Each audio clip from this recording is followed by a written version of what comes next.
Assalamu alaikum viewers, this is Imran. Welcome to LearnX Smart Learning Program.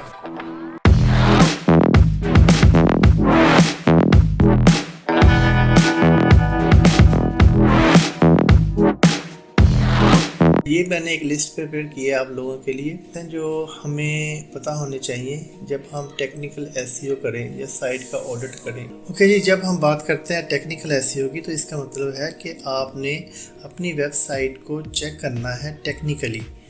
It means उसके अंदर कोई issues हैं या उसकी परफॉर्मेंस में कोई इशू है या वेबसाइट लोड नहीं हो रही, उसकी स्पीड कम है, ठीक है। इस तरह के इश्यूज़ होते हैं जो वेबसाइट को लोड होने में प्रॉब्लम क्रिएट करते हैं। तो आपने वो सारे इश्यूज़ चेक करने हैं और उसको रेक्टिफाई करना है।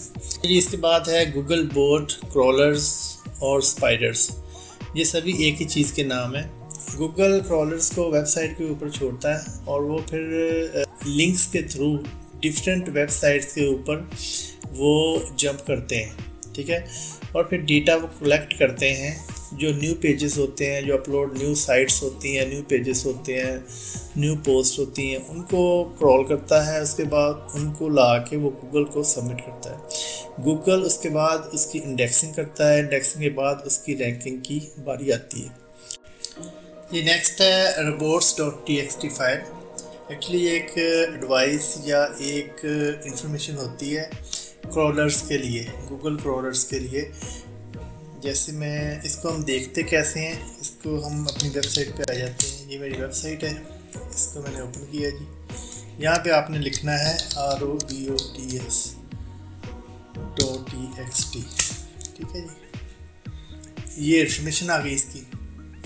ये आपका जो वेबसाइट होस्टिंग होती है वहाँ पे आपका जो सर्वर होता है ना, सर्वर की रूट डोमेन में ये फाइल होती है बड़ी।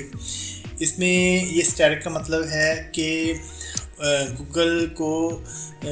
गूगल का जो बोट है वो इसको क्रॉल करे, ठीक है, ऑल इन्फॉर्मेशन क्रॉल करे। लेकिन डिसअलाउ का मतलब ये है कि WP एडमिन इसको नहीं करना है इसमें, ठीक है। बाकी इसने अलाउ किया हुआ है। ये एडमिन ajax.php इसको अलाउ किया हुआ है, इसको नहीं किया हुआ, ठीक है। तो उसके बाद साइट मैप उसमें एक उसने दिया हुआ है, ठीक है। तो इसमें आप एडिट भी कर सकते हैं और ये जो एडवांस वर्किंग या डेवलपर्स होते हैं वो इसमें और भी इंफॉर्मेशन ऐड कर सकते हैं। जो भी पेजेस आपने क्रॉल नहीं करवाने गूगल से, या गूगल को ये कहना है कि ये इसको क्रॉल ना करें, क्योंकि कुछ वेबसाइट्स ऐसी होती हैं जैसे यहाँ पे क्रेडिट कार्ड की इंफॉर्मेशन पंच होती है, जो ई-कॉमर्स की साइट्स होती हैं, या फिर कुछ यहाँ पे यूज़र का डेटा इनपुट होता है, तो वो आप गूगल क्रॉलर को कहें कि वो ना करें, तो उसके लिए आपने डिसअलाउ कर देना है, ठीक है। इसको करके इसकी ये साइट को ये टेक्स्ट फाइल को आपने बना के तो उसको अपलोड करवा देना है अपने जो मेन आपकी जो रूट डोमेन है। नेक्स्ट है डेड लिंक्स। डेड लिंक्स ये होते हैं कि अगर आपकी वेबसाइट एक है तो उसके ऊपर काफ़ी सारे लिंक्स होते हैं। जैसे ये एक वेबसाइट है, इसका एक ये आर्टिकल है, तो आर्टिकल के अंदर जाके मैंने कुछ इंटरनल कुछ एक्सटर्नल तरह के लिंक्स लगाए होंगे। और जितने भी लिंक्स लगाए हैं मैंने, जैसे इसको हम कहते हैं, इसको क्लिक करता हूँ मैं तो ये मुझे एक और पेज पे ले जाएगा जो अमेज़न का पेज है। तो ये एफिलिएट मार्केटिंग है, तो ये मैंने एक वो इसके साथ लिंक लगाया हुआ है, ठीक है। इसको हम बंद कर देते हैं, ये डिस्कस हो गया है। तो अब ये इसके अंदर लगा हुआ है। सपोज़ मैं ये लिंक इसको क्लिक करता हूँ, ये यहाँ पे आ गया। तो ये लिंक्स आपने चेक करने होते हैं कि ये लिंक्स जो लगे हुए हैं, ठीक है। तो होता ये है कि समटाइम ये तो अमेज़न की वेबसाइट है ना, समटाइम ये प्रोडक्ट यहाँ से रिमूव हो गई या अपडेट हो गई, या वेबसाइट आपने जिसको लिंक किया है वो वेबसाइट रिमूव हो गई या रीडायरेक्ट हो गई, कुछ भी हो गया, ठीक है। तो आपने क्या करना है, आपने यहाँ पे जाना है। किधर गया टेक्स्ट स्पेशलिस्ट, किधर गया भाई ये। तो आपने क्या करना है, आपने अगर इसको चेक करना है ना, तो एक टूल है हमारा, ठीक है। यहाँ पे जाके ये वेबसाइट मैंने पहले की हुई है ऐड, इसको आपने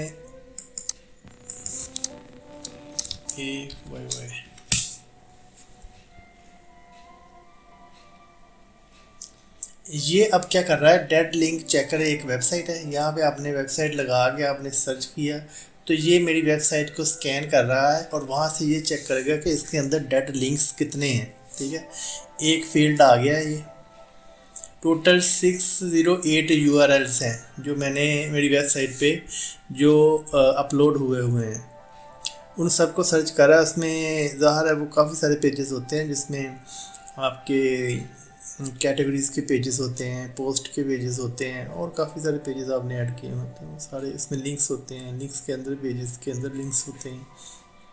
तो उन सब लिंक को स्कैन किया इसने, उसको 3 लिंक्स ऐसे मिले हैं। ये टोटल 630 लिंक्स थे, उसमें थे 627 लिंक्स ठीक हैं। 3 लिंक्स ऐसे हैं जो जिनके अगेंस्ट आप कहते हैं कि वो शो नहीं हो रही कोई वेबसाइट। ठीक है, ये एक वेबसाइट है। तो ये है how to create an Amazon business account. ये मैंने एक वेबसाइट बनाई थी, तो इसमें लिंक जैसे इसके अंदर भी लिंक लगा हुआ है, यहाँ भी लिंक लगा हुआ है। अगर मैं इसको क्लिक करूँ तो चेक कर लेता हूँ, इसमें तो कोई इशू नहीं है। ये देखें, that page can't be found, तो ये इसके लिंक का इशू है। तो ये मैं एडिट में जाकर इसके लिंक को रिमूव कर दूंगा या सेट कर दूंगा, तो ये इशू रिजॉल्व हो जाएगा। ठीक है, इस तरह 3 लिंक्स हैं। ये एक बेसिक साइट है जो आपने चेक करनी है, यहाँ से आप डेटा चेक कर सकते हैं। तो ये डेड लिंक्स सारे आपने रिमूव करने होते हैं या रीडायरेक्ट करने होते हैं, या जो भी इसको ना सेट करना होता है, या नया लिंक लगा दें या उस लिंक को रिमूव कर दें, तो ये आपका साइट ठीक हो जाएगी। क्योंकि ये प्रॉब्लम करते हैं आपके पेज लोडिंग में और वेबसाइट की रैंकिंग में, वेबसाइट की स्पीड में, इस तरह के इश्यूज़ में। नेक्स्ट है साइट मैप। साइट मैप क्या होता है कि एक वेबसाइट है, उसका एक साइट मैप है, वो गूगल के अंदर आपने सबमिट करना होता है। ठीक है, इसको कैसे करते हैं, जैसे मैं यहाँ पे आ जाऊँ अपनी, यहाँ पे मैं लिखूँ अपनी वेबसाइट, ये है मेरी वेबसाइट के आगे मैंने जाके यहाँ पे लिखना है sitemap.xml। ठीक है, ये मेरे 3 साइट मैप हैं इसके अंदर। ठीक है, एक कैटेगरी का, एक पेजेस का, एक पोस्ट का, ये 3 है। ये 2 प्लगइन है, एक रैंक मैथ वर्डप्रेस प्लगइन है, एक योस्ट एसईओ प्लगइन है। ठीक है, अगर आप साइट मैप खुद जनरेट कर सकते हैं ठीक है, अगर नहीं कर सकते तो सिंपल है, साइट मैप जो है ये जनरेट करें। ठीक है, उसके बाद क्या करना है, इसको कॉपी किया, साइट मैप जनरेट तो हो गया, इसको गूगल में सबमिट भी करना होता है, चेक करना होता है कि ये सबमिट है कि नहीं। यहाँ पे आपने आना है,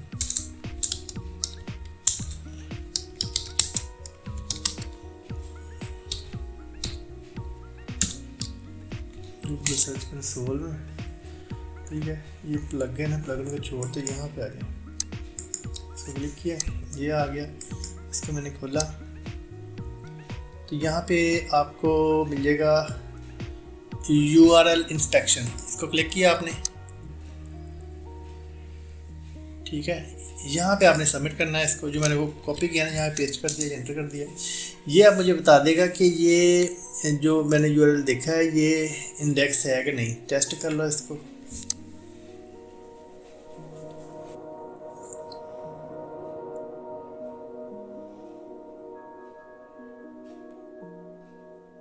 वो कहता है नॉट अवेलेबल। ठीक है, URL नॉट अवेलेबल। ठीक है, लाइव टेस्ट इसका हो गया, सर्च किया मैंने।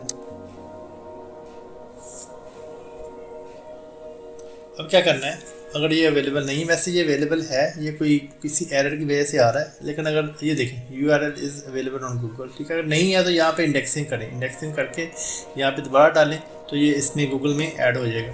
इसी तरह आपने जो भी लिंक्स हैं ना इसके, सपोज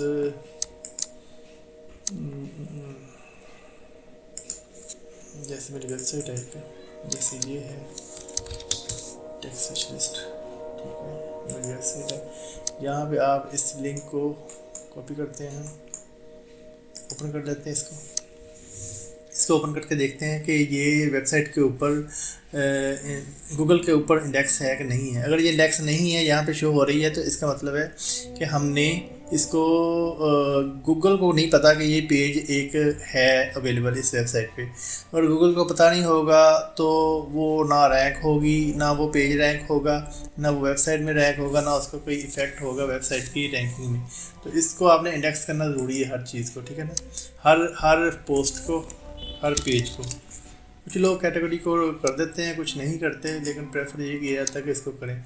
यहाँ भी मैंने क्लिक किया, यहाँ भी मैंने एंटर किया, ठीक है। ये लिंक जो है ना, ये वाला लिंक, इसका ये वाला लिंक एड्रेस बार में जो URL कहते हैं इसको, ये जब आ जाए ना, ये जैसे https://techspecialist.com आगे 3 backpacks, इसको कॉपी किया आपने करके, तो आपने क्या करना है, यहाँ पे ऐड कर दिया। ये देखें URL इज़ ऑन गूगल, ये गूगल के ऊपर है, इंडेक्स किया हुआ है, ठीक है। ये ऐसे इंफॉर्मेशन आपको, ये आपने सारे पेजेस जितने भी हैं आपकी पोस्ट सारी आपने इंडेक्स करवानी यहाँ पे, तो फिर आपको फ़ायदा होगा। वैसे आपको कोई इसका, जैसे जितने भी ये पेजेस हैं, ये लास्ट पेजेस देखिए ना, 1 2 3 4 5 6, टोटल कितनी पोस्ट हैं, वो 24 पोस्ट होंगी। तो ये सारे इंडेक्स होने चाहिए इनके URL यहाँ पे जाके, ठीक है। लिखा तो कुछ अर्से के बाद मैंने उसी आर्टिकल को दोबारा अपडेट किया, उसमें इंफॉर्मेशन ज़्यादा ऐड कर दी, कुछ फीचर्स, कैरेक्टरिस्टिक्स या कुछ और डेटा भी डाला उसमें, उसकी अपडेट उसमें डाल दी। तो वो जो नया आर्टिकल है और जो पुराना आर्टिकल है, अब 2 आर्टिकल हो गए वहाँ पे। अब मैं ये नहीं कर सकता कि मैं जो पहले आर्टिकल लिखा था उसको रिमूव कर दूँ, क्योंकि मैं उसको रिमूव करूँगा तो उसमें व्यूज़ आए होते हैं, उसमें उसकी रिव्यूज़ होते हैं, सारा कुछ होता है, तो वो भी फिर डिलीट हो जाएगी, उसकी हिस्ट्री सारी, इसकी रैंकिंग हुई होती है।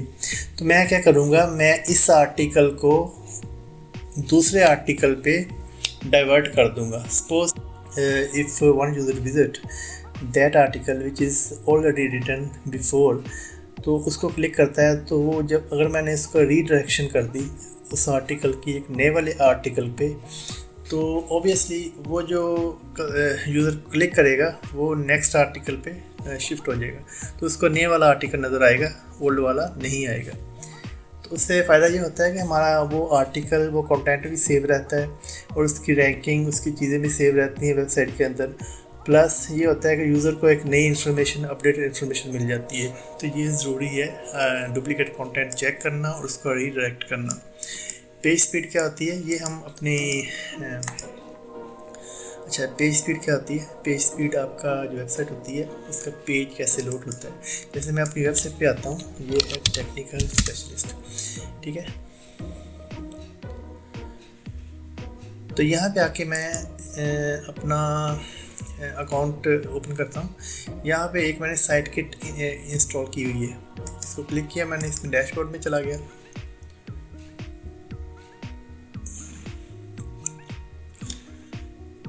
What I see in dashboard, there are 4 things. First one is traffic, then content, then speed, then monetization. Okay, so we will see the first 3 things. First one is traffic. Traffic क्या है, ये देखिए, ये यहाँ पे information आ रही है, direct है, सोशल है, ऑर्गेनिक है, रेफरल है, ये सारी इंफॉर्मेशन आ रही है, कैसे कैसे ये ट्रैफिक आ रही है मेरी, ठीक है। ये वेबसाइट मैंने अबाउट 2 months ago मैंने स्टार्ट की थी, तो इस पे ये 877 इंप्रेशंस हैं, ये क्लिक्स हो रहे हैं डेली, ठीक है। ये सारी इन्फॉर्मेशन है इसके अंदर। ये इसका ग्राफ है कैसे है, ठीक है। ये पेजेस हैं, पेजेस कैसे परफॉर्म कर रहे हैं, कौन किस पे इंप्रेशंस ज़्यादा आ रहे हैं, किस पे क्लिक्स हो रहे हैं, नहीं हो रहे हैं, क्या हो रहा है, ठीक है। कोई भी क्लिक हो रहा है, ये कुछ हो रहे हैं, ये जिन पे रिव्यूज़ आ रहे हैं, यूनिक रिव्यूज़ कैसे आ रहे हैं, इंप्रेशन बाउंस बैक क्या है, रेट क्या है, सारा कुछ इसमें इंफॉर्मेशन आ रही है। नीचे अगर आए तो ये यहाँ पे है पेज स्पीड। पेज स्पीड ये होती है कि एक पेज की स्पीड कितनी है लोड होने की, अगर एक यूज़र इसको क्लिक करता है तो कितनी देर में वो लोड होता है, ठीक है। इसमें 2 तरह की स्पीड्स होती हैं, एक मोबाइल की होती है, मोबाइल का हमने देखना होता है कि उसकी स्पीड कैसी आ रही है, प्लस हमने डेस्कटॉप का देखना है उसको वो कैसे परफॉर्म कर रहा है, ठीक है।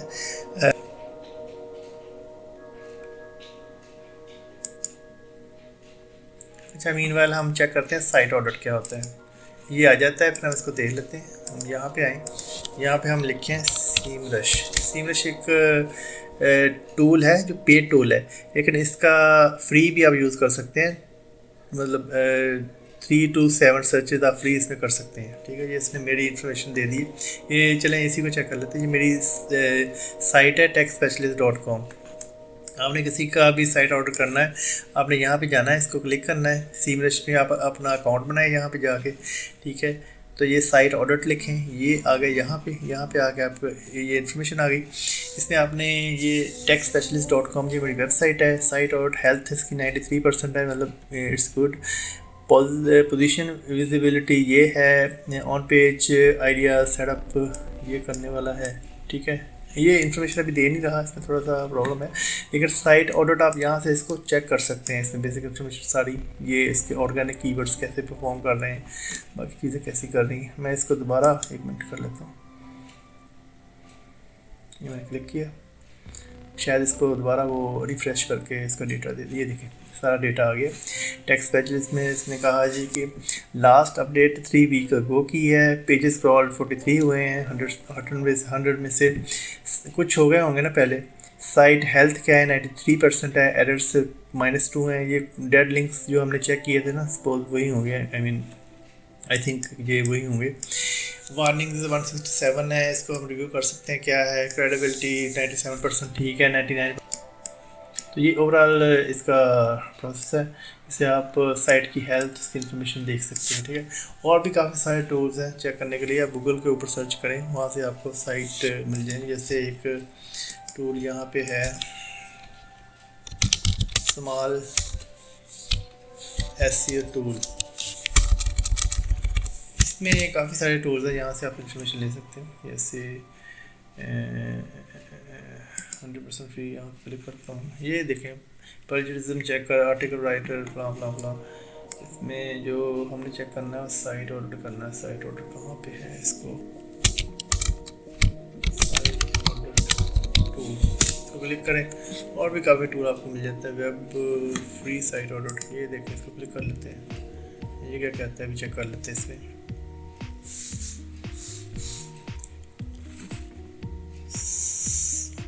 सीमरश का ये हो गया, ये तो हमने चेक कर लिया। इसके बाद एशरफ का है optimiser SEO tool, SEO optimiser, इसको चेक कर लेते हैं। यहाँ पे इंफॉर्मेशन शायद वो दे दे, ये मैं लिख देता हूँ techspecialist.com। इसको मैंने क्लिक किया, let's see what happen. Recommendation आ गई, you have run maximum number of reports 30।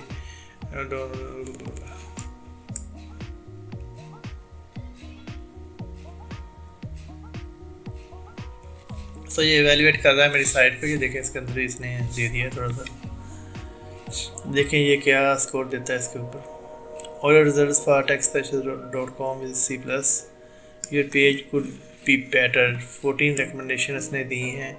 On page SEO ये है, लिंक्स ये हैं, यूजेबिलिटी ये है, परफॉर्मेंस ये है, सोशल ये है, ठीक है। जिसने इन्फॉर्मेशन दी include meta tag description, meta description tag, high priority, add cannon.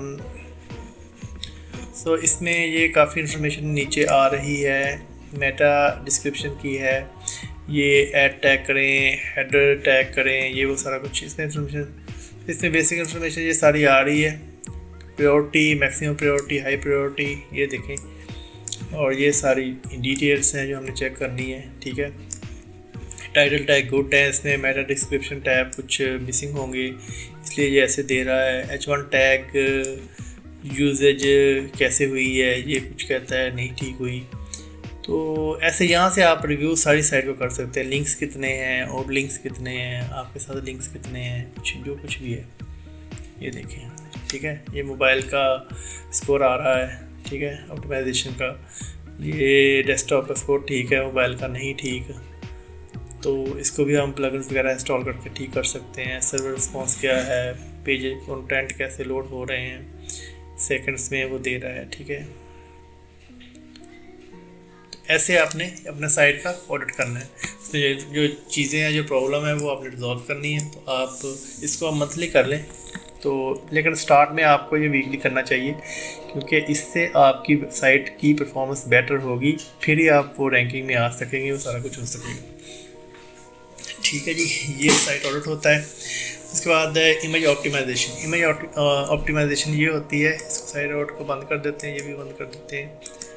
Image optimisation ये होती है कि जितनी भी इमेजेस लोड होती है ना आपके पेज के ऊपर, सपोज मैं फिर अपनी वेबसाइट पे आता हूँ दोबारा। दरअसल प्रैक्टिकल करने में ये है कि आपको ज़रा अंडरस्टैंडिंग में ईजी हो जाता है। अब ये देखिए इमेज लोड हो रही है, ये हो रही है, ये हो रही है, ये सारी इमेजेस लोड हो रही है, ये नीचे देखें, ठीक है। तो ये इमेजेस हैं। अगर ये इमेजेस हैवी होंगी ना, आपने ये इमेजेस स्मॉल लगानी है, ठीक है। और इनकी जो साइज़ होगा ना 45 KB या 50 KB से नीचे हो, जितना कम होगा वो अच्छा है 50 से नीचे, ठीक है। लेकिन 100 से ज़्यादा तो नहीं होना चाहिए, ठीक है, मिनिमम हो। इसमें फीचर इमेजेस लगते हैं, दूसरे इमेजेस लगते हैं, जो भी लगाने हैं आपने, उसमें साइज़ कम आपने मैटर करता है। क्योंकि मैं एक साइड को खोलता हूँ, सपोज इसको, ये कितना टाइम लेती है, ये देखें 1 2 3 सेकंड 4, अब ये देखें ये लोडिंग हो रही है, ठीक है। ये ऐसे आपने इमेजेस 3-4 इमेजेस लगाएं, ठीक है, 2-3 भी लगा सकते हैं। और उसकी साइज़ लेकिन कम रखें, ये मैंने खुद ही छोटा रखा है, अब ज़्यादा भी कर सकते हैं इसमें, ठीक है। तो उसका साइज़ कम होना चाहिए, इमेज का वो विड्थ तो जितनी मर्जी हो जाए, साइज़ कम होना चाहिए। तो ये इमेज ऑप्टिमाइजेशन का तरीका ये है कि आपने जैसे इमेज डाउनलोड की, तो अगर वो ज़्यादा साइज़ की है तो आप उसको वेब पिक्सल पे करें। कैसे करनी है, आप JPG to web pixel converter है, ये फ्री कन्वर्टर है, इसको आपने क्लिक करना है, यहाँ पे जाना है, ठीक है। ये यहाँ पे आ गई, यहाँ से फ़ाइल चूज़ करनी है। तो मेरी ये फ़ाइल है, ये कितने KB की है, 298 KB, ओके। इसको मैंने ओपन किया और ये वेब पिक्सल में करनी है, यहाँ से चेक कर लें, जो भी है ये वेब पिक्सल में कर दी, ठीक है। ये वाली वेब पिक्सल, ओके, 299 KB है। अब देखते हैं ये कितनी करती है कन्वर्ट करके। इसको कन्वर्ट कर रही है ये, अब ये देख थोड़ा सा टाइम लेती है, ये एक मतलब 5-7 सेकंड लेती है, इतना ज़्यादा नहीं।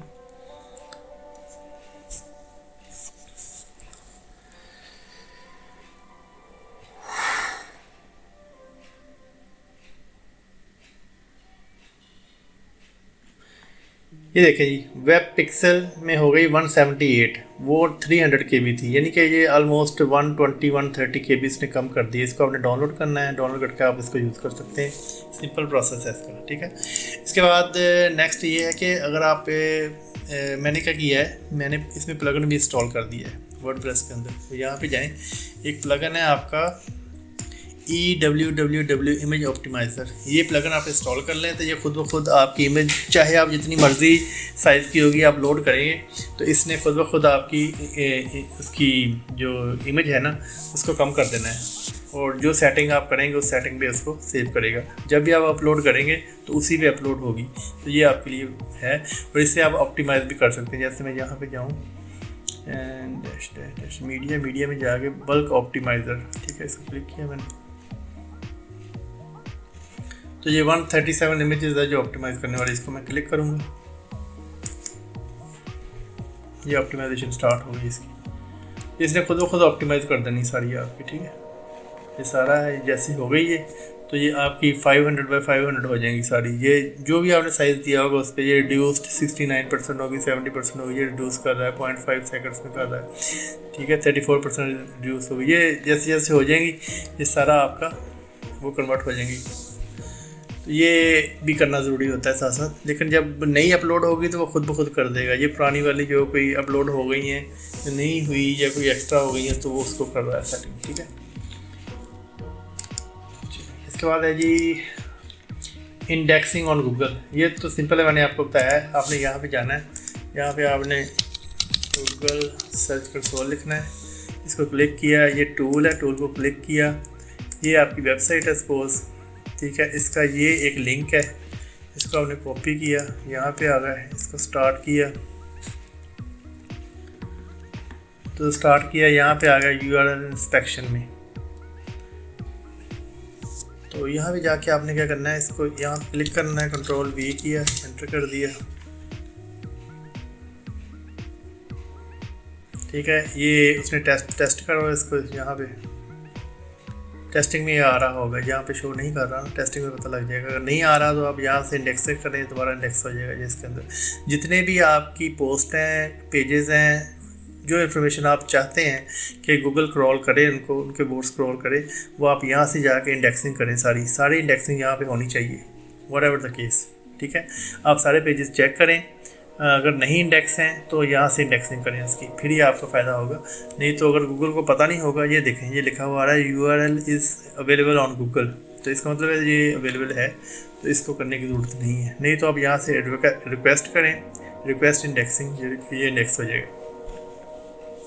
तो ये सारे पेजेस आप इंडेक्स करें।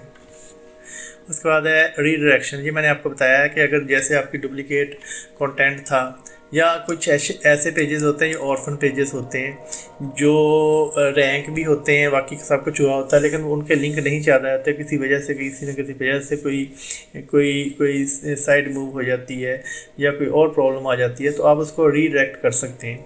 उसको रीडायरेक्शन करें, उसका एक प्रोसेस ये होता है। इसको करने के लिए यहाँ पे आएँ, यहाँ पे वही इसका है कि आप क्लिक किया मैंने, ठीक है। यहाँ पे ये है, मैंने एक प्लगइन इंस्टॉल किया है रीडायरेक्शन, ये वाला, ठीक है। सेटिंग में आए, यहाँ पे सेटिंग में आके यहाँ से आपने क्या करना है, इधर नीचे आ गए, इसको ये यहाँ पे स्टार्ट किया। ये देखें अबाउट 61 पे आइटम्स हैं जो मैंने रीडायरेक्ट की हुई हैं। आपने किसी पेज को रीडायरेक्ट करना है तो आपने यहाँ पे लिखना है उसका जो भी पेज है। जैसे मैं चाहता हूँ कि सपोज मैं ये इस पेज को रीडायरेक्ट कर दूँ किसी और पे, तो मैं इसको क्लिक करूँगा, ठीक है। तो मैं यहाँ पे आया, इसको क्लिक किया, एंटर कर दिया, ठीक है। यहाँ पे मैं ये कर दिया। अब मैं ये करूँगा नहीं, क्योंकि ये मैं करूँगा तो इसने जब भी ये इसको क्लिक करना है तो techspecialist.com के मेन पेज पे चला जाना है। ऐड डायरेक्ट करना है, ये ऐड हो जाएगा, बस सिंपल सा प्रोसेस है। इसको डिलीट कर रहा हूँ फिलहाल। तो ये रीडायरेक्शन होती है, ये इसका प्लगइन इंस्टॉल करें रीडायरेक्ट करने पेज को, ठीक है। इंटरनल लिंकिंग रिव्यू, ये वही मैंने जैसे बताया है कि एक वेबसाइट है, उसके ऊपर अगर लिंक लगा हुआ है, अगर वो डेड हो गया है या कोई मसला है तो उसको रिव्यू करें, उसको दोबारा उसकी रिप्लेसमेंट करें, ठीक है। तो ये ज़रूरी है। साइट आउट मैंने बता दिया आपको। कैशिंग ये होती है कि कुछ इन्फॉर्मेशन गूगल जो होता है, जो कुछ इन्फॉर्मेशन जो आपका सर्वर होता है वो कैशिंग कर देता है। तो जब भी कोई नया यूज़र आता है तो उसको जो बेसिक इन्फॉर्मेशन है उसको कस्टमर को इंस्टेंट मिल जाती है, तो वो सर्वर से इन्फॉर्मेशन मिलती है। CSS और JS कुछ स्क्रिप्ट होते हैं, ये जावा वगैरह, उनकी इन्फॉर्मेशन सर्वर स्टोर कर लेता है, और जब भी कोई यूज़र विज़िट करता है तो वो इन्फॉर्मेशन पहले लोड होती है। उससे ये होता है कि वेबसाइट की लोडिंग में इजी हो जाता है और यूज़र को इन्फॉर्मेशन इजीली मिल जाती है, ठीक है। तो ये इसको भी मैनेज करना ज़रूरी होता है। इसके लिए एक प्लगइन है W3 टोटल कैश, इसको आप इंस्टॉल करें अपनी वेबसाइट में। जैसे मैं उधर ही आ जाऊँ वापस, हमारा जो है प्लगइन,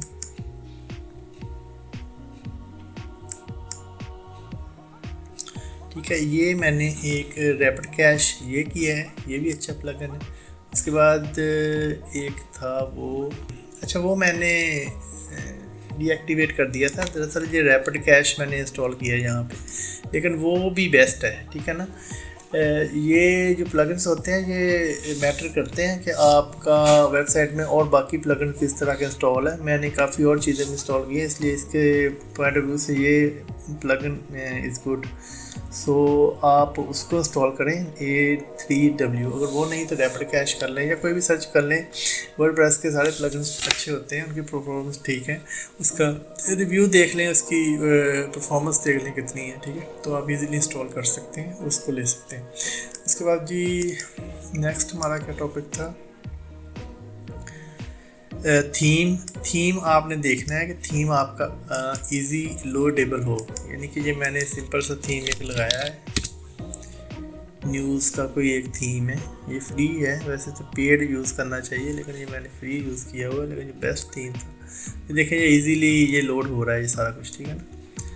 तो सिंपल है, यूज़र के लिए एक फ्रेंडली है। ये मेरे सोशल कॉन्टैक्ट्स हैं, सोशल हैंडल्स हैं, ये ऊपर इन्फॉर्मेशन एक आ रही है, ये कैटेगरीज मैंने दी हुई हैं बेसिक, ठीक है। ये साइट पे जितने भी आर्टिकल्स हैं मेरे आ रहे हैं, बाकी ये 1 बाय 1 सारे आ रहे हैं, इनको आप क्लिक करें, देखें, सारा इन्फॉर्मेशन है। तो ये थोड़ा सा इस तरह होना चाहिए। नीचे ये आपका फुटर है, इसमें ये डिस्क्लेमर है, कुछ लेटेस्ट पोस्ट हैं और बाकी इन्फॉर्मेशन सारी दी हुई है। ये पेजेस है about us, privacy, terms of contract.